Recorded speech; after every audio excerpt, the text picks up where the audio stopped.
Há séculos, as instituições que dominam o mercado financeiro global criaram uma estrutura cuidadosamente projetada capaz de extrair o máximo de valor possível do sistema financeiro. Inclui-se nisso o sistema monetário, o sistema bancário, bolsas de valores, mercados futuros e o mercado de moedas. Essas organizações simplesmente criaram uma grande draga capaz de extrair e concentrar para si a maior parte do dinheiro que entra nos mercados. O sistema financeiro mundial está sendo parasitado por todos os lados. Ora, são por essas instituições financeiras, ora pelos estados e ora por ambos. Enfim, o resultado disso é que o sistema apodrece aos poucos e se aproxima a passos largos em direção ao precipício. Talvez para gerar o que conhecemos como a mãe de todas as crises. No entanto, não há como saber se isso ocorrerá daqui 1 ou 20 anos. Mas já não é uma questão se vai ou não ocorrer, e sim quando irá acontecer. Completamente alheios a tudo isso, as pessoas seguem suas vidas sem considerarem o preço da ignorância. A verdade é que se ao menos eles soubessem que o dinheiro da forma como conhecem pode estar chegando ao fim, já seria um grande começo. Uma revolução silenciosa para combater todo esse sistema ocorre no mundo dos bits, expandindo-se cada dia um pouco mais. Em meio a uma infinidade de códigos e mais códigos, hardwares e mais hardwares, espalhados por todo o mundo. O sistema bancário e os bancos centrais já entenderam que é impossível ignorar a existência e a importância das criptomoedas como o Bitcoin e se preocupam com a sua crescente popularidade. Muito embora essas instituições neguem ou tentem dificultar o seu uso, impondo impostos e regulações, acredite, as criptomoedas não são um modismo passageiro, elas vieram para ficar. Mas o que seria o Bitcoin? Uma espécie de dólar digital ou ouro? Ainda vale a pena investir? É possível fazer operações para especular bitcoins? É seguro? Eu posso ficar rico com ele? Olha só, continue assistindo e descubra as respostas para essas perguntas. E saiba por que os big players não querem que você saiba mais sobre esse assunto. De certa forma, o Bitcoin poderia ser considerado uma espécie de moeda, assim como qualquer outra, euro, real, dólar. Porém, existem diferenças essenciais que tornam o Bitcoin revolucionário e muito superior ao dinheiro tradicional. Mas para entender isso, você precisa primeiro compreender o papel e o significado do dinheiro hoje em nossa sociedade. O dinheiro é o sangue que flui nas veias de qualquer nação próspera, talvez uma das invenções espontâneas mais revolucionárias da humanidade.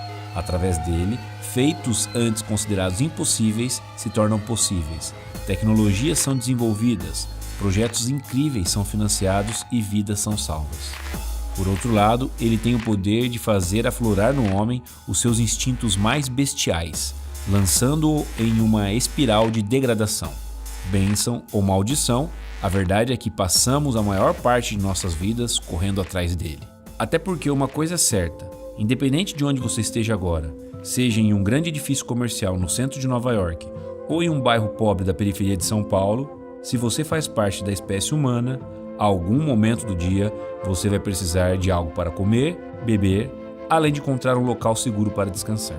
Muito provavelmente você pagará por esses serviços e bens com o dinheiro. Comida, eletrodomésticos, títulos públicos, drogas, saúde, educação, sexo, tudo isso está à venda. Por isso, seja lá o que te impulsiona a conseguir mais dinheiro, tome cuidado, pois o dinheiro é um excelente servo, mas um terrível senhor. Acontece que, mesmo após milênios do seu surgimento, o dinheiro, em sua essência primordial, continua sendo um grande mistério para a maioria das pessoas que utilizam, o que é, no mínimo, curioso, pois, ao mesmo tempo que as pessoas o desejam, com todas as suas forças, despendendo anos de suas curtas vidas para conquistá-lo, desconhecem completamente os meios mais eficientes para obtê-lo. Em 1998, Bernard von Nothaus decidiu bater de frente com o governo mais poderoso do mundo, contrariando a própria Constituição de seu país, os Estados Unidos, que proíbe terminantemente a qualquer cidadão imprimir ou cunhar moedas que possam diminuir a confiança e, ao mesmo tempo, concorrer com o dólar. Bernard criou uma moeda que denominou como Liber Dollars e a disponibilizou em prata, cobre, platina e ouro, além de papel com recibo de depósito digital. Advogados do Distrito Oeste da Carolina do Norte, Annie Tompkins descreveu o Bernard von Nothaus e o Liberty Dollar como uma forma única de terrorismo doméstico, que está tentando minar a moeda legítima deste país. Bernard foi preso por fraude, conspiração e falsificação. Em 2 de dezembro de 2014, ele foi condenado a 6 meses de prisão domiciliar, com 3 anos de liberdade condicional. Segundo ele próprio, na época foi contactado por um amigo em comum que lhe disse que a história de sua atitude audaciosa de criar uma moeda contrariando o governo havia chegado aos ouvidos de um hacker de codinome Satoshi Nakamoto, que lhe enviou uma mensagem dizendo que ele o havia inspirado a criar algo revolucionário, uma moeda digital, o lendário Bitcoin.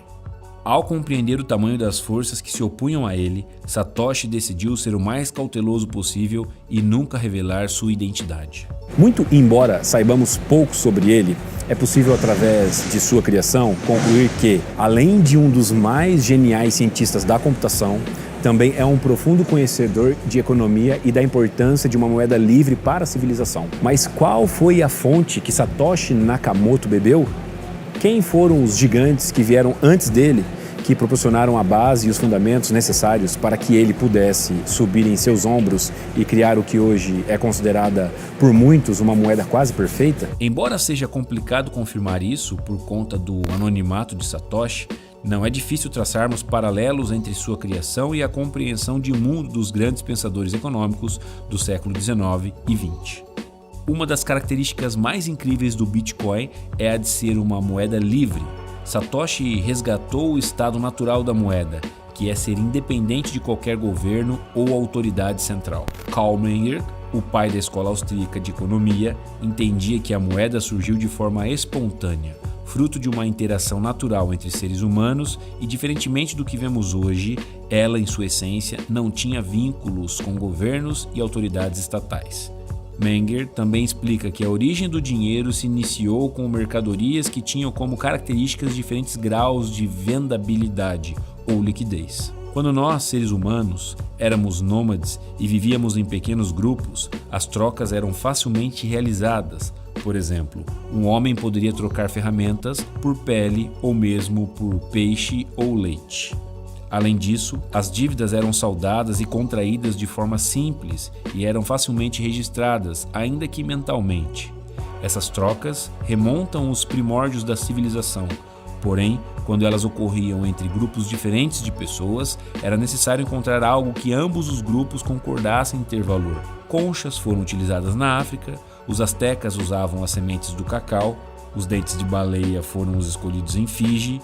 Em outras regiões do mundo, grãos, metais, sal, peles, pedras preciosas e até fezes de animais foram utilizadas. Menger explica que o sal se tornou uma das primeiras moedas a serem utilizadas, pois esse produto era muitíssimo vendável, ou seja, uma mercadoria que quase todos necessitavam. Porém, um problema identificado pelas sociedades que tinham escolhido algumas mercadorias e as utilizavam como moedas foi que, em geral, esses produtos dificilmente se mantinham funcionais ao longo dos anos, uma vez que os fatores que determinavam abundância ou escassez desses materiais eram inconstantes.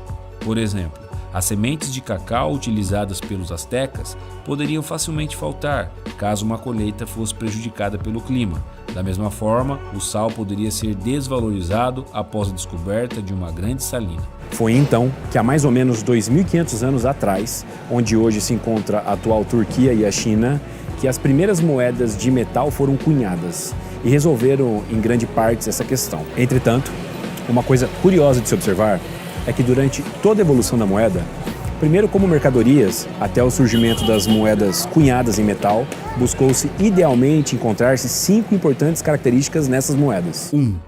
Essas mercadorias e ou os materiais a qual fossem cunhadas essas moedas não deveriam ser encontrados em grande abundância na natureza, nem tampouco serem escassos demais. 2.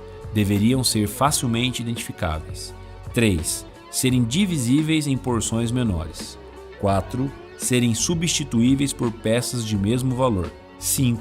serem facilmente transportáveis. O Bitcoin possui as melhores características das moedas e, nas palavras do seu próprio criador, além de ser uma criptomoeda, é um Peer-to-Peer Electronic Cash System, ou seja, um sistema de pagamento eletrônico do tipo ponto a ponto. Para você entender tudo que o Bitcoin representa, vamos começar pelo termo cash. Entenda o cash como nosso dinheiro, ok? O papel moeda corrente mesmo. Pense comigo, quando vamos comprar algo, basta entregarmos o dinheiro ao vendedor para obtermos o produto ou serviço desejado. Por ser uma transação física, não exige intermediários para que ela ocorra. Vale dizer que a isso chamamos de uma transação peer-to-peer ou de ponto a ponto.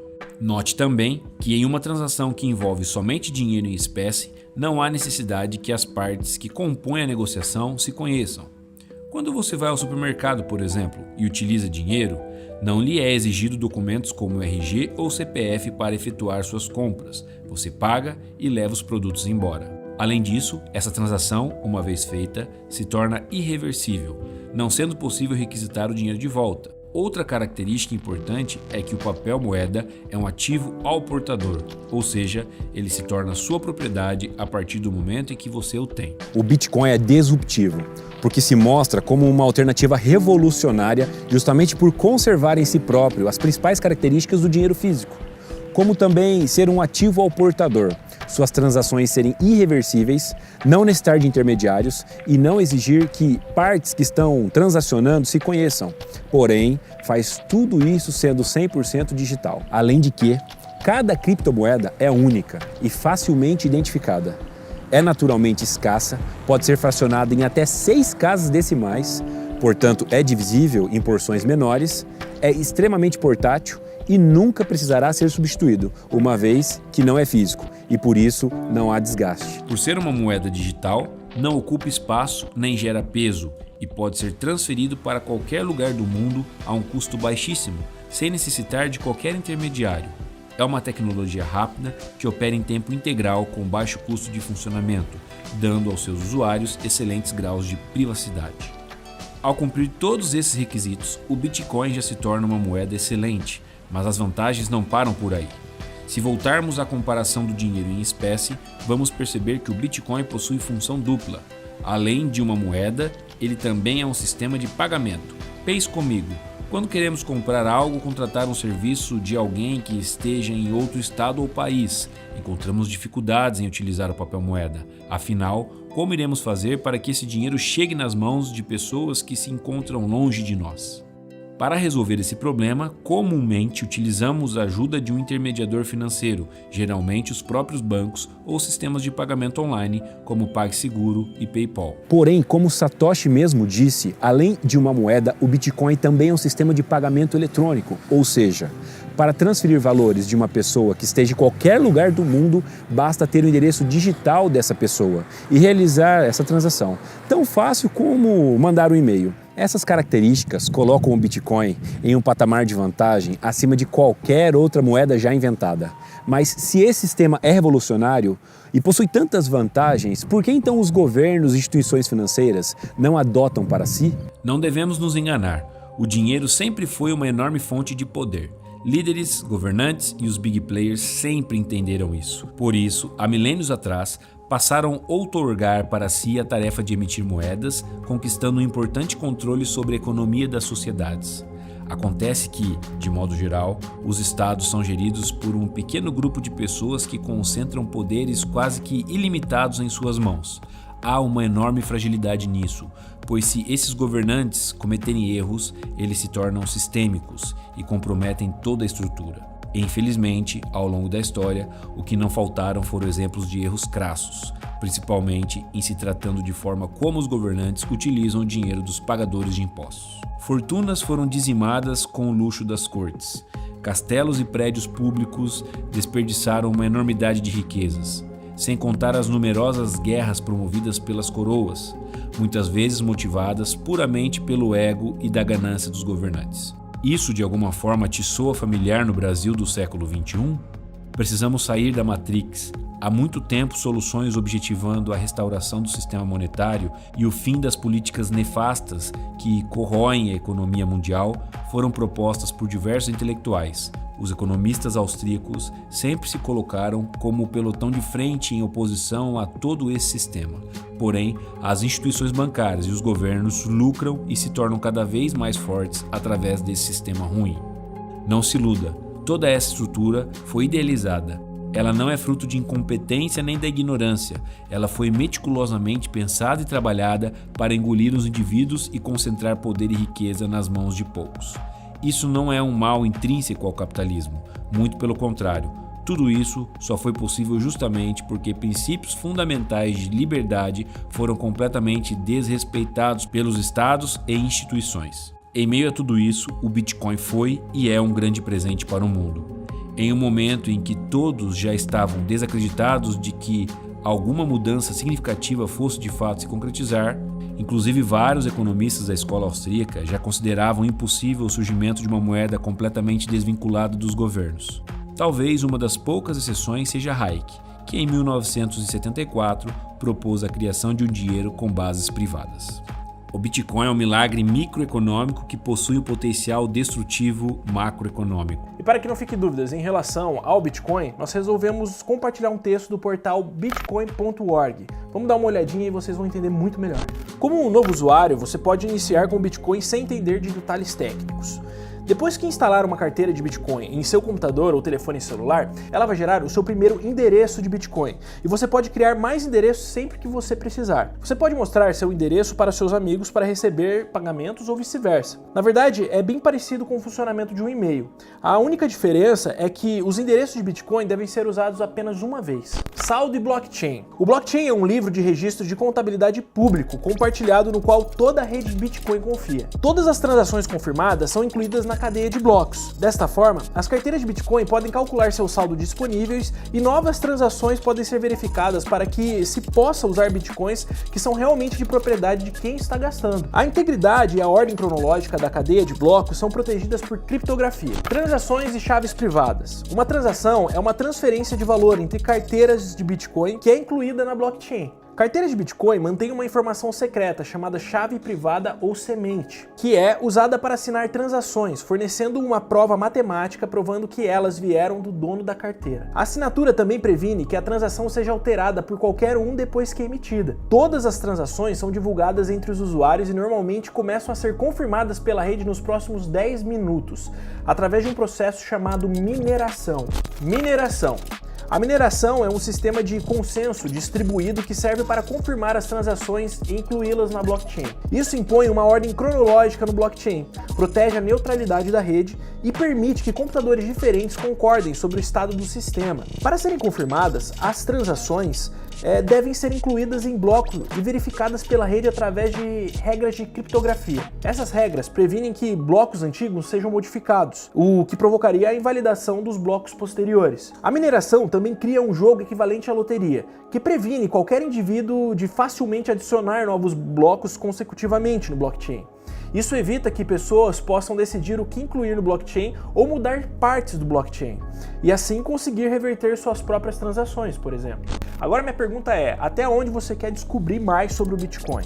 Na descrição do vídeo, se você quiser se aprofundar, você encontra o white paper do próprio Satoshi Nakamoto descrevendo como o sistema todo funciona. Além disso, nós temos ali a linguagem do sistema para programadores e também o link para o wiki dos Bitcoins. Então fica de acordo com a sua curiosidade. Quer saber mais? Manda brasa e estuda lá. Mas quem são os players que se opõem tão veemente contra a tecnologia das criptomoedas? Simples, são os mesmos que dominam o sistema financeiro mundial e têm em suas mãos o mercado imobiliário, ações, futuros, opções e por aí vai. E não tenha dúvidas, o recente boom das criptomoedas certamente chamou a atenção desses caras. E embora tentar dominar as criptos seja um desafio particularmente difícil para eles, duvido muito que eles já tenham desistido e consideram isso como algo impossível. Muito pelo contrário. Ao observar os gráficos de cotação das criptomoedas, a cada dia fica mais nítido a atuação dos big players nesses mercados. São movimentos inteligentemente articulados, muito parecidos com os movimentos que vemos em mercados convencionais como índice e ações. Embora sejam invisíveis para a grande maioria dos traders, para quem sabe onde olhar, é fácil identificar a lógica operacional por trás deles. Segue um exemplo. Fala traders, tudo bem? Antes de mais nada, qual que é a minha opinião sobre o Bitcoin? Esse aí é o Sato, o trader mais lucrativo que eu conheço. O dinheiro que ele tira do mercado tem base em uma ideia simples. O Sato entendeu como os big players criam e se aproveitam das oscilações dentro do mercado. Enquanto a grande maioria dos traders do mercado de criptomoedas se valem da análise gráfica tradicional, o Sato utiliza algo muito mais profundo, focado na causa e não no efeito dos movimentos. Quer saber como ele faz isso? Nada melhor que ouvir dele mesmo. Eu quero que vocês entendam que o Bitcoin nada mais é que um instrumento financeiro como qualquer outro ativo. Ou seja, eu posso operar ouro, posso operar prata, posso operar criptomoedas, que está na moda aí, devido a essa polêmica, se vai regularizar ou não o Bitcoin, né, como moeda pelo mundo. Temos também outros ativos financeiros, como índice, dólar, temos commodities agrícolas, ou seja, temos milhares de instrumentos financeiros espalhados aí pelas bolsas mundiais. Eu quero que você entenda que o Bitcoin é isso, é um ativo, um instrumento financeiro onde você pode operar, entrar lá e tirar dinheiro do mercado. Só que as pessoas não estão interessadas no mais importante, que é entender o jogo por detrás do jogo.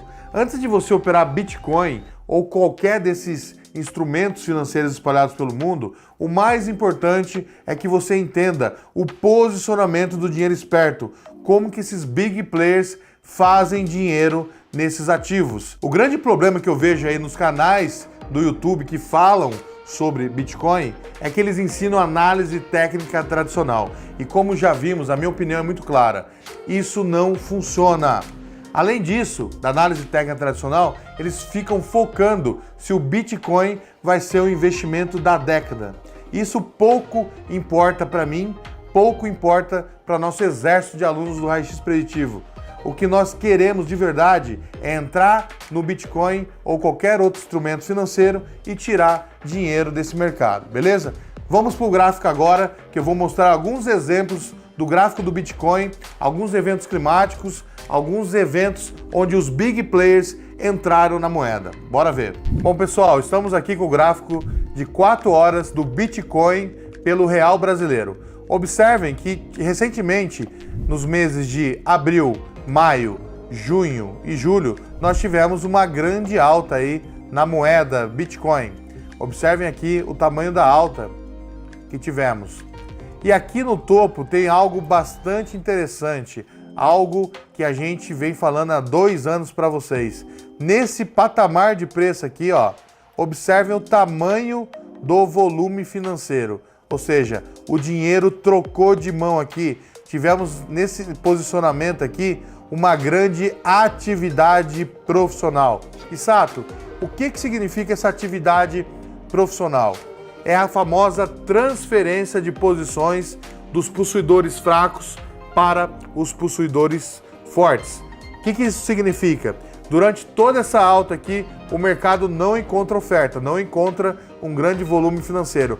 No momento que o Bitcoin encontrou essa grande oferta, ou seja, o mercado encontrou resistência, o preço do Bitcoin parou de subir e logo em seguida deu um movimento de baixa, mostrando que o mercado sentiu essa oferta aqui que entrou no Bitcoin. Logo em seguida, repare aqui, logo após esse grande volume, o mercado fez a primeira pernada de baixa e logo em seguida ele fez um zigue-zague, uma onda corretiva. Olha só o zigue-zague aqui no Bitcoin, fazendo um teste de demanda. Então aqui nós temos o nosso famoso teste de demanda numa onda corretiva. Onda corretiva.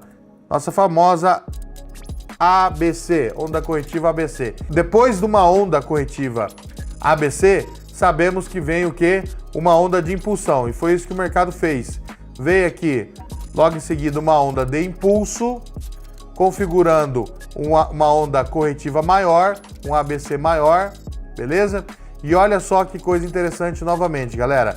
Aqui no fundo dessa onda, possivelmente uma onda ABC, no final aqui da onda C, olha só, o volume financeiro volta para o mercado de forma passiva, ou seja, o mercado está caindo, todo mundo está vendendo porque perdeu o fundo anterior. Aqui, olha só, Vou traçar aqui o fundo anterior para vocês. Aqui nós temos o fundo anterior, o mercado está perdendo o fundo anterior. Nesse momento aqui, aciona o stop da galera e tem muitos players profissionais aproveitando esse stop e absorvendo. Então vejam que nesse gráfico aqui do Bitcoin fica muito claro a mesma atuação profissional que nós mostramos aí no gráfico do mini índice, do mini dólar e diversas ações da Bolsa Brasileira. Então, o raio-x preditivo funciona em todos os mercados, inclusive aí no Bitcoin, beleza? Recentemente, eu li um dado muito interessante. Segundo alguns estudos, pelo menos 1/4 das mentes mais brilhantes do mundo se voltam para o mercado financeiro. Eu acredito que isso ocorra porque esses caras entenderam que todo o sistema financeiro não passa de um grande jogo de cartas marcadas. Esses jovens brilhantes sabem que se conseguirem se destacar, talvez sejam admitidos na mesa dos gigantes, ainda que no início sejam apenas subalternos. Entrar para o mundo financeiro é entrar em uma briga de facas, onde muitas vezes a única regra é que não há regras. Ex-diretor do Goldman Sachs é multado em 13,4 milhões por operações de inside trading. Goldman Sachs é indiciado por fraude pela SEC. HSBC dos terroristas. O Irã e cartéis mexicanos, American Express é multado em 65 milhões por lavagem de dinheiro. Quando alguns indivíduos conquistam controle sobre um determinado sistema, pode ter certeza, eles vão tirar proveito disso. E se qualquer coisa aparecer para ameaçar essa hegemonia de poder, será combatida com todas as forças. No passado, Jamie Dimon, CEO do banco JP Morgan, afirmou que o Bitcoin é uma fraude e que é mesmo pior que a dos bulbos de tulipas, se referindo à bolha das tulipas que ocorreu na Holanda do século XVII.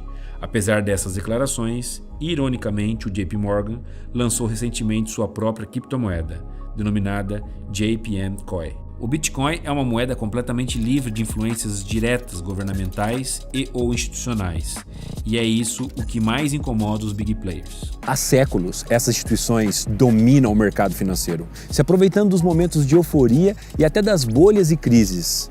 Intelectuais, desde o período entre guerras, se levantaram contra esse sistema, em especial os economistas austríacos, que enfatizavam a necessidade de uma reforma monetária urgente. Eles diziam que se nenhuma atitude fosse tomada para desnacionalizar e privatizar o dinheiro, teríamos ciclos econômicos infinitos, inflações apocalípticas e fortalecimento do Estado em detrimento do indivíduo. Suas previsões foram certeiras e, embora por décadas os economistas tenham proposto diversas reformas e soluções para o problema, suas ideias encontram grandes oposições por parte dos cartéis bancários e dos governos que se beneficiam desse sistema falido. Felizmente, para o bem de toda a humanidade, tecnologias livres como o Bitcoin têm surgido e contra-atacado todo esse sistema. O problema é que muitos traders que atuam nos mercados de criptomoeda acreditam que as medidas nativas das criptomoedas sejam suficientes para que os big players não consigam controlá-las. Olhando por certo aspecto, eles estão corretos. O sistema totalmente centralizado, juntamente com a criptografia, torna tudo muito seguro e praticamente impossível de se manipular. Por outro lado, existem meios legais de se manipular o mercado quando se há um grande player. Lembra quando eu disse que a forma como o sistema financeiro foi arquitetado faz com que a economia trabalhe em ciclos infinitos de expansão e retração? Pois bem, há séculos os big players já sabiam disso. Esses gigantes sabem que em momentos de expansão, grande euforia é gerada entre os participantes e em momentos de retração, é o desespero, a emoção que predomina. Eles se aproveitam disso para faturar em cima dos outros participantes do mercado. A metodologia que o Sato desenvolveu e que nós utilizamos foca exatamente em enxergar esses momentos e surfar com esses players institucionais e não contra eles, como boa parte dos métodos tradicionais levam, mesmo que sem querer, seus adeptos a fazerem. Bom, eu espero sinceramente que esse conteúdo tenha aumentado a sua compreensão sobre o mercado de criptomoedas e também os poderes que controlam os preços por trás dos bastidores. Se você gostou desse vídeo, por favor, deixe o seu like, isso vale muito pra gente. Faço aqui também o convite para você participar do workshop gratuito que está rolando. Lá, eu e o Sato explicamos em detalhes nossa visão de mercado. Aqui na descrição do vídeo tem 2 links. Um para quem já opera, mas não tem alcançado consistência, e outro para quem está chegando agora e não tem muito conhecimento sobre bolsas, mercados, ok? Acesse agora, beleza? Deixe seu like, se inscreva no canal também, tamo junto e até o próximo vídeo.